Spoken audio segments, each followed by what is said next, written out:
नमस्कार मंडळी, भटकंतीच्या आजच्या भागात आज आपलं स्वागत आहे. आज आपण अशा शहराला भेट देणार आहोत तो काही वर्षांपासून नाही तर अनेक युगांपासून त्याचं अस्तित्व आहे. होय, आपण नाशिक शहराला आज भेट देतोय.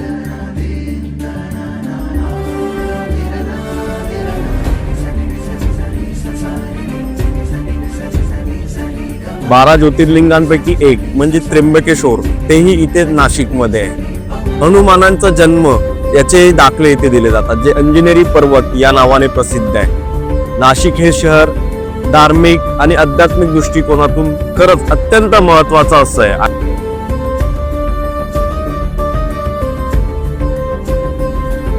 या शहरामध्ये प्रभू श्रीरामांच्या अस्तित्वाचे अनेक दाखले दिले जातात, अनेक संदर्भ आहेत.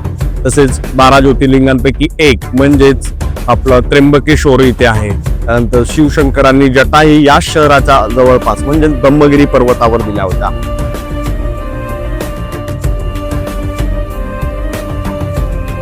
वनवासाच्या काळात प्रभू श्रीराम म्हणजे त्रेतायुगामध्ये याच ठिकाणी राहिले गेले होते. इथे गोदामाईची आरती होते संध्याकाळी.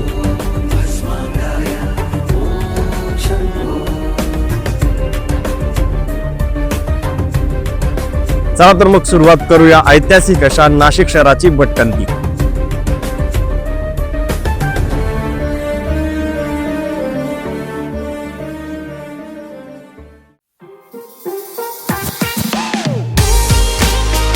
मुंबईहून नाशिक सुमारे 165 किलोमीटरचा प्रवास.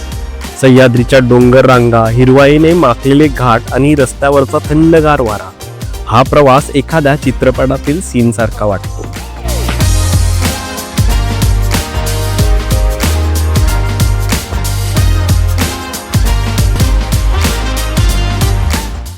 आणि अखेर अनेक वळणं, घाटांचं सुंदर दृश्य आणि सह्याद्रीच्या अलिंगनातून प्रवास करत आम्ही पोहोचलो त्र्यंबकेश्वरला. त्र्यंबकेश्वर हे 12 ज्योतिर्लिंगांपैकी एक आहे. हे ठिकाण म्हणजे केवळ एक तीर्थक्षेत्र नाही, तर श्रद्धा, इतिहास आणि अध्यात्म यांचं संगमस्थान आहे. येथील प्रत्येक दगड, प्रत्येक मंद वारा शिवमहिमेची आठवण करून देतो. त्र्यंबकेश्वर मंदिराचं वैभव पाहताक्षणी मन नतमस्तक होतं. काळ्या दगडात कोरलेली अप्रतिम शिल्पकला, मंदिराच्या गाभाऱ्यातील दिव्य शांतता आणि प्रवाहासारखी वाहणारी भक्तांची श्रद्धा, सगळंच काहीतरी अद्भुत वाटतं.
बराच प्रवास झाल्यानंतर पोटानं जाहीर केलं, मला भूक लागली.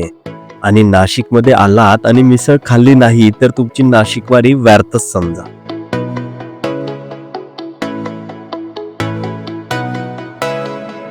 म्हणून आम्ही आलो थेट ऑस्करवाडीच्या झणझणीत मिसळीला भेट द्यायला. त्या लालसर रसात, फरसाणाच्या खमंग चवीत आणि कटाच्या तिखट झटक्यात मिळाली खरी पेटपूजा. नाशिकची ओळख म्हणजे सह्याद्री, द्राक्ष आणि हीच झणझणीत मिसळ. आता आम्ही पुढे निघालो आहोत तपोवनातील लक्ष्मीनारायण मंदिराला भेट देण्यासाठी. सह्याद्रीच्या सावळीत गोदावरीच्या शांत प्रवाहाजवळ वसलेले हे पवित्र स्थान, जिथं ऋषीमुनींनी तपश्चर्या केली आणि आजही तिथे भक्तीचा स्पंदनशील नाद घुमतो. लक्ष्मीनारायणचं हे देऊळ सुंदर वास्तुशिल्प, शांत परिसर आणि दिव्य वातावरणानं भरलेलं आहे. मंदिराच्या घंटानादात एक वेगळीच ऊर्जा आहे, जी मनाला शांततेच्या सागरात घेऊन जाते. आता आपण तपोवनातील लक्ष्मी नारायण मंदिराला भेट देत आहोत. मंदिराची स्थापना अंदाजे 1700 साली झालेली आहे आणि कुंभमेळ्यामध्ये अत्यंत महत्वाचं असं स्थान या मंदिराला आहे, कारण इथे जे कुंभमेळ्यातील प्रथम महंत असतात त्याला इथे वास्तव्याची सोय केली जाते.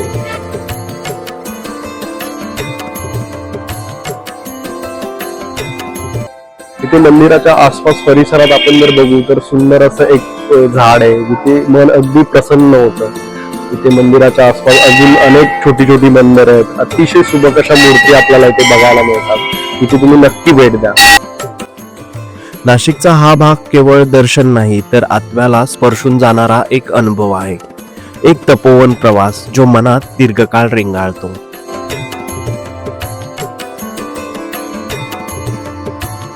तपोवनाच्या निसर्गरम्य परिसरातून पुढे जाताच नजरेस पडते एक दिव्य दर्शन. भगवान श्रीरामांची भव्य मूर्ती.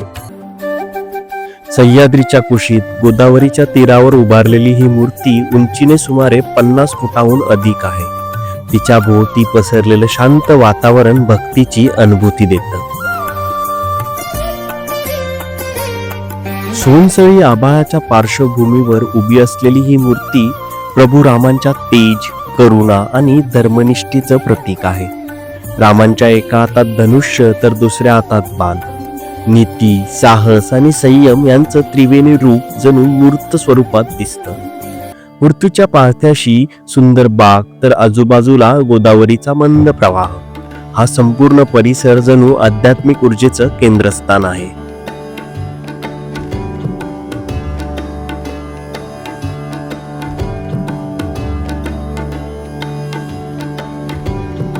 आता आपण आहोत कपिला आणि गोदावरी या दोन नद्यांच्या संगमापाशी.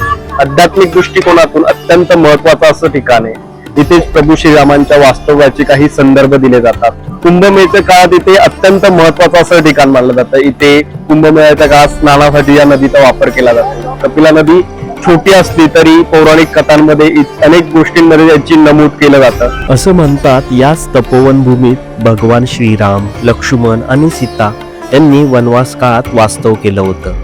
त्यामुळे या स्थळाला तपोवन म्हणजेच तपश्चर्येचं वन असं नाव प्राप्त आहे.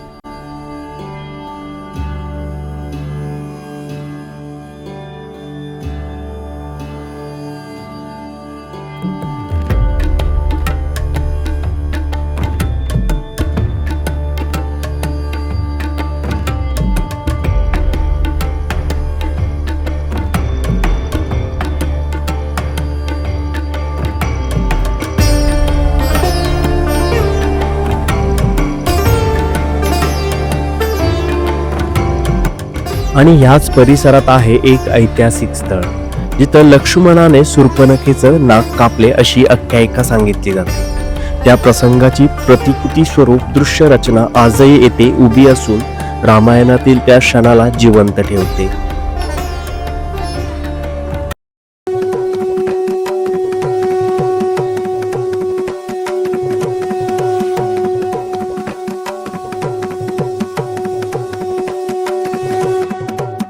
याच ठिकाणी आहे लक्ष्मण मंदिर. लहानसं पण अत्यंत शांत आणि पवित्र मंदिर जिथं राम भक्त लक्ष्मणाचं तेज, पराक्रम आजही जाणवतो.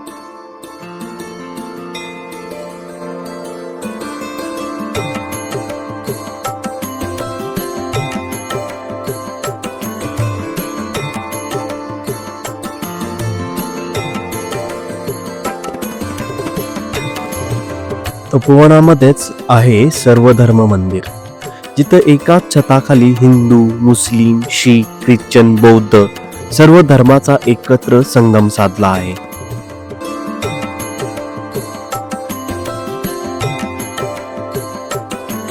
माणुसकीपेक्षा सर्वात मोठा कोणताही धर्म नाही असंच हा मंदिर बघून आपल्याला वाटतं. खरंच मंदिराची जी काय कल्पना आहे ती अतिशय सुंदर आहे आणि यातून आपण प्रत्येकाने बोध घ्यायला हवं की माणुसकीपेक्षा कुठलाही धर्म हा मोठा असू शकत नाही.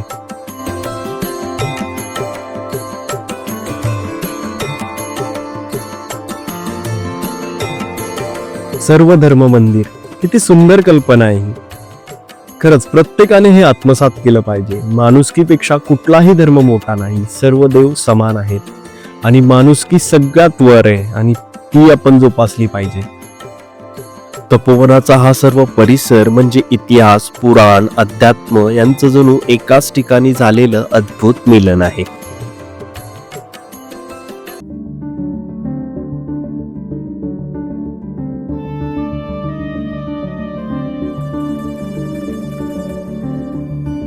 तपोवनाच्या पवित्र भक्तीत अनुभव घेतल्यानंतर आता आमचा प्रवास वळतो तो गोदावरीच्या तीराकडे, नाशिकच्या हृदयात वसलेल्या या अद्वितीय स्थळाकडे म्हणजेच गंगाघाट.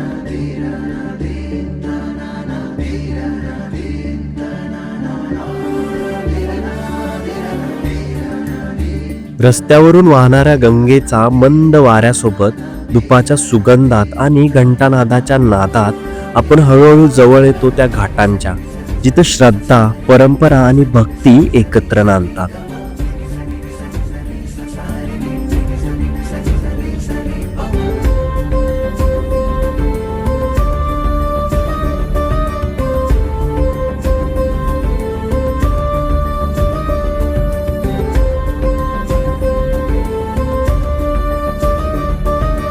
संध्याकाळची थोडीशी थंडी, पावसाळ्याचा हलका गंध आणि गंगा घाटावरची शांतता. आम्ही पोहोचलो गोदावरी घाटावर आरती अनुभवण्यासाठी. जसा आरतीचा प्रारंभ होतो, घंटांचा मंद गजर आणि भजनांच्या सुरांनी परिसर भरून जातो. दीपांच्या प्रकाशात झळाळतं पाण्याचं प्रतिबिंब, जणू आकाश आणि धरती एकत्र आलेली आहेत.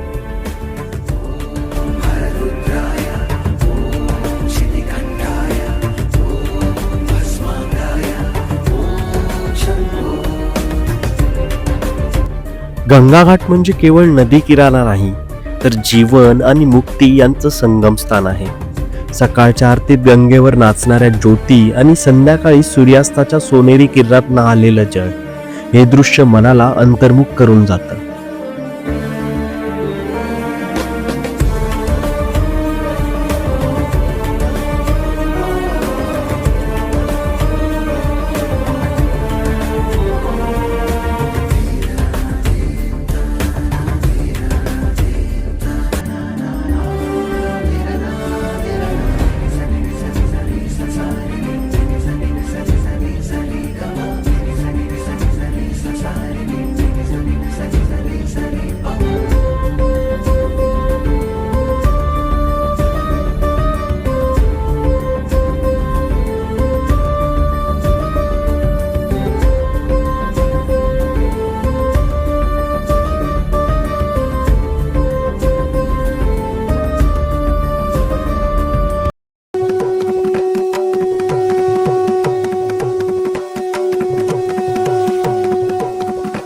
नाशिकच्या पवित्र भूमीत गोदावरीच्या तीरावर वसलेलं आहे एक अद्वितीय मंदिर, कपाळेश्वर मंदिर.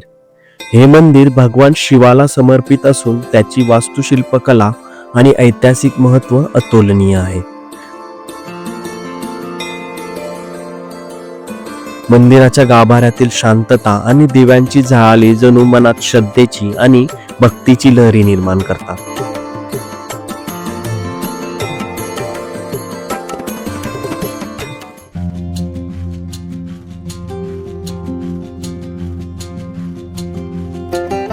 रात्रीचा स्टे आम्ही पंचवटीजवळ आणि गोदा नदीच्या किनाऱ्यावरच असणाऱ्या ओम साई या हॉटेलमध्ये केला आणि तेथील चार्जेस हे 1500 रुपये होते. तिथे 3 व्यक्ती या एका रूम मध्ये राहू शकतात.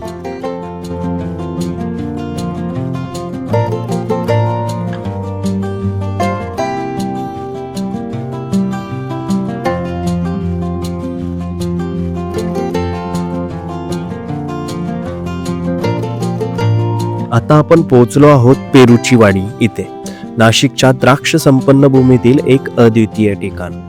इथे विविध प्रकारचे पक्षी आपल्याला बघायला मिळतात, विविध प्रकारचे लहान मुलांसाठी साहसी खेळ बघायला मिळतात आणि विशेष म्हणजे येथील मिसळ अत्यंत प्रसिद्ध आहे.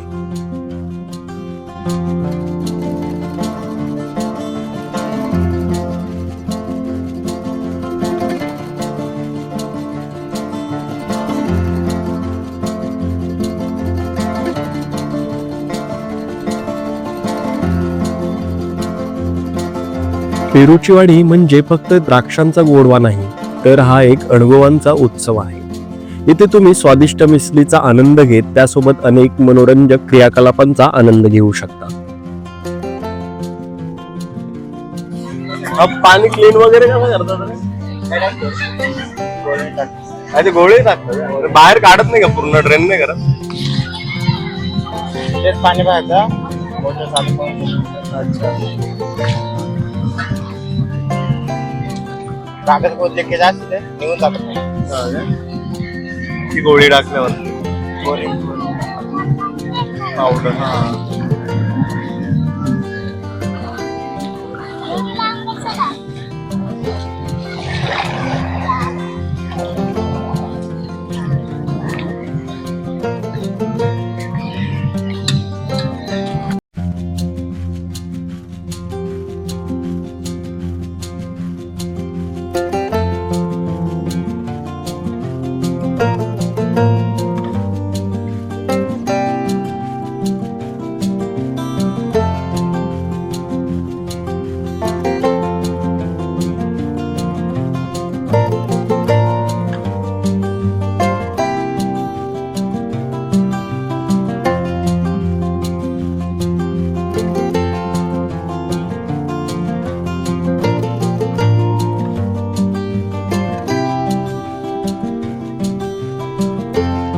मुलांसाठी खेळ, कुटुंबासाठी विश्रांती आणि निसर्गप्रेमींसाठी छायाचित्रणाची अप्रतिम संधी, सगळं काही एका ठिकाणी.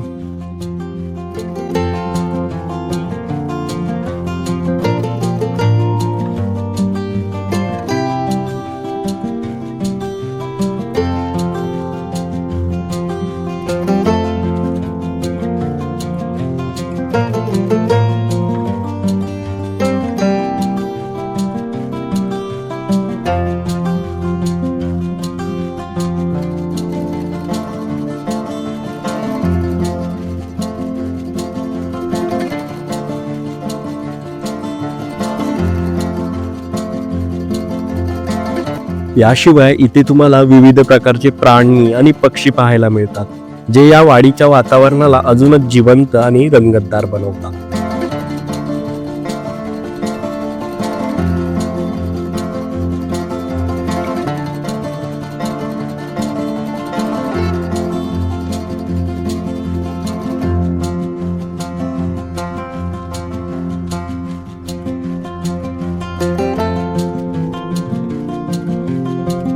पक्ष्यांच्या चिवचिवाट आणि मंद वाऱ्याच्या झुळकीत मनाला मिळणारी शांतता खरंच वर्णनातीत आहे.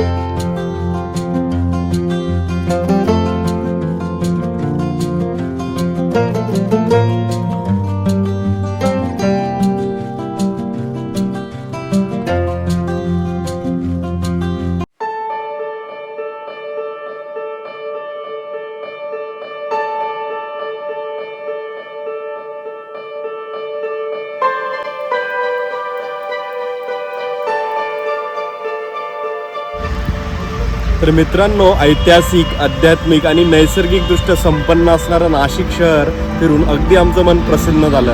इथला पाऊसही अगदी मनाला भोवणार आहे. इथले प्रत्येक स्थळ अतिशय प्रेक्षणीय आहे आणि तिथे फिरण्याचं आणि तिथे राहण्याचं आपलं मन होतं. मी ही 2 दिवसाचा प्लॅन करून नाशिकला नक्की भेट द्या.